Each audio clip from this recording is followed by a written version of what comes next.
These two women have something in common. They both convinced their boyfriends to commit murder. On October 9th, 2020, while out for a morning stroll in Dallas, Texas, with his wife Jennifer and their dog Maggie, American Airlines management James Faith was shot 7 times by a masked assailant. At the scene, he was declared dead. Authorities uncovered a murder plot within a few months, which was planned by the victim's wife with the help of Darren Lopez, her former high school lover. At the beginning of the pandemic in March 2020, the ex-couples met, and Jennifer told a friend they were having an emotional affair. Her community came together to help the Faith family during their difficult time, both financially and emotionally. A crowdsourcing website called GoFundMe, which was set up by a fellow community member, was one method this was accomplished. More than $60,000 was raised via GoFundMe. According to police, Jennifer Faith used money from a community fundraising platform to lavish presents on Lopez after her husband was murdered. According to court filings, Jennifer Faith paid for Lopez and his children plane tickets and a Samsung QLED large-screen TV with the gifts. Jennifer Faith took $58,000 out of the GoFundMe account over the course of 2 months.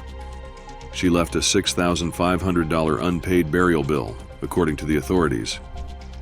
He would give you the shirt off his back. In a December interview, Jennifer Faith told me her husband was her best friend. Amazingly caring, very kind. But detectives believe she played a role in his death. I'm not supposed to be widowed at 48.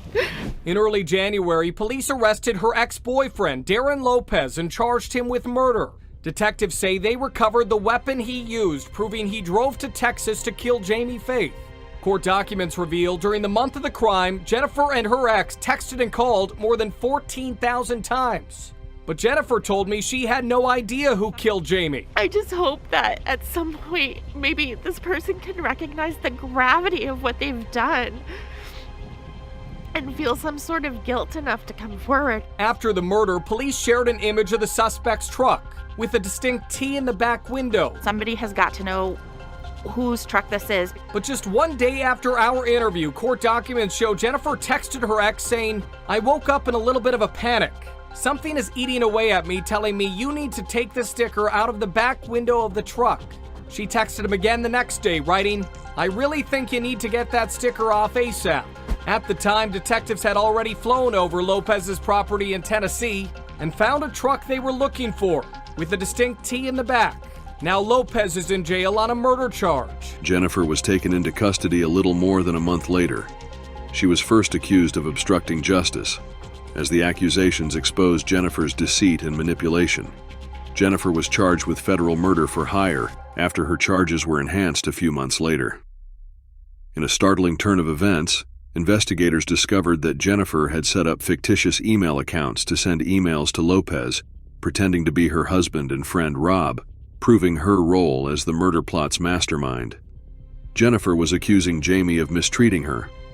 According to investigators, Jennifer made up every single allegation of assault against Jamie, including the pictures she gave to Lopez. Investigators said some of them were from a car accident she was in years ago, but they weren't from abuse.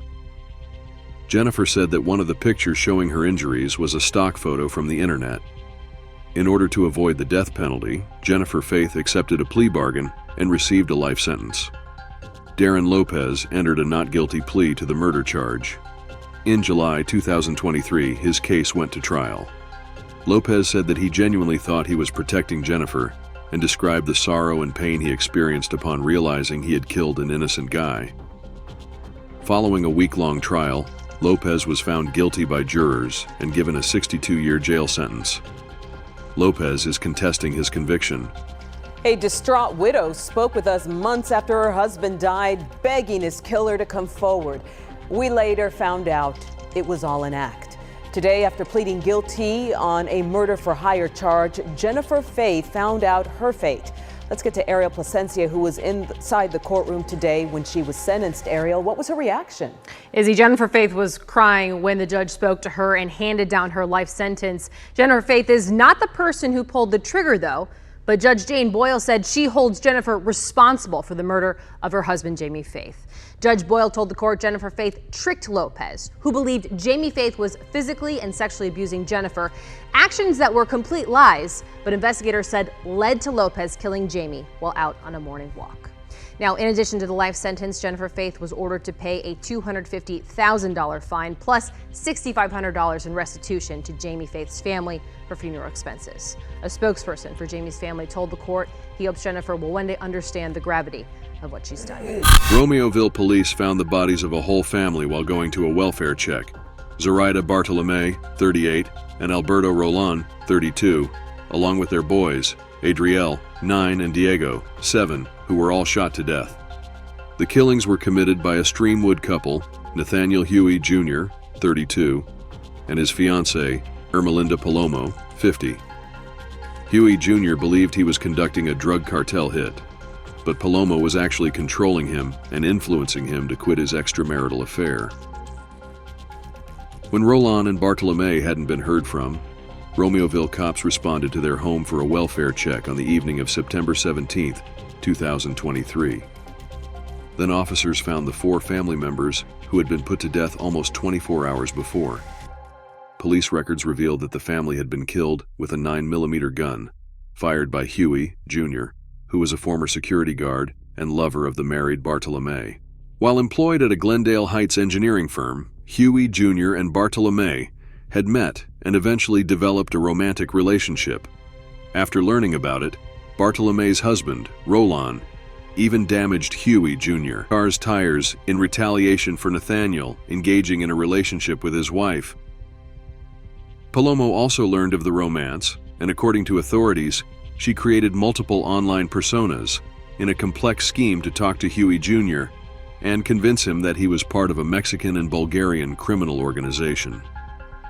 The case summary report also notes that 2 days prior to the murders, Huey Jr. received a message informing him that Zoraida Bartolome was the mole who has been targeting him.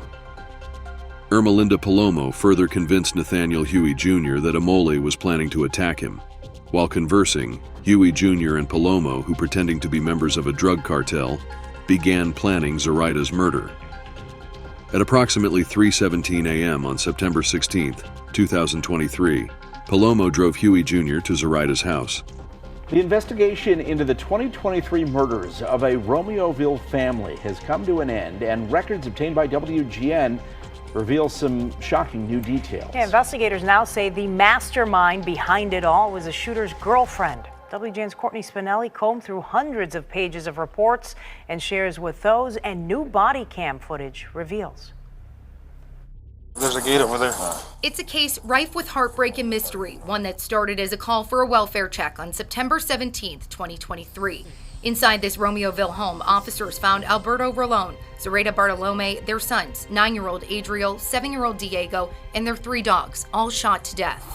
I got 2 dead dogs, TV's knocked over, and a cocktail knocked over in the front room. Newly released body camera footage showed officers moments before making the grim discovery. According to a case report obtained by WGN News, Nathaniel Huey Jr. allegedly shot the family and their dogs a total of 20 times. Hey, why don't you check the door handle first? Investigators say the mother of the children, Zoraida Bartolome, had an affair with Huey Jr., something both of their partners knew about. Huey Jr.'s fiancée, Ermelinda Palomo, was accused of helping plan the murders, but investigators now say she was the brains behind the entire ruse. You didn't know why. That he was having an affair. Like the show of tears for officers, police reports detail years of manipulation at the hands of Palomo. She allegedly used fake online personas like hackers and hitmen to intimidate Huey Jr. and convince him he was part of a Mexican and Bulgarian criminal organization with a hierarchy. Police say by way of the fake accounts, Palomo made Huey Jr. believe he was under constant surveillance and even questioned his faithfulness and loyalty to her. Is there any way that these text messages are going to come back to you?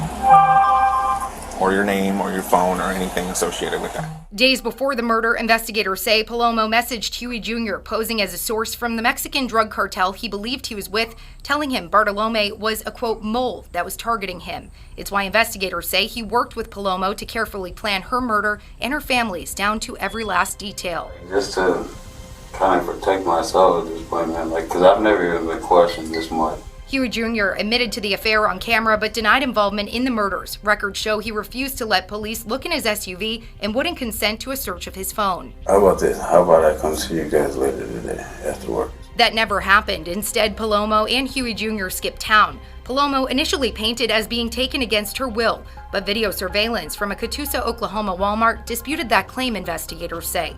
Police say when they tried to stop the pair after leaving, Huey Jr. took off, crashing into a median before the SUV went up in flames. It's believed he may have set the fire before shooting Palomo in the head and turning the gun on himself. Get out! Get out! Get out! If you enjoyed this video, please help us continue this channel by subscribing and liking the video.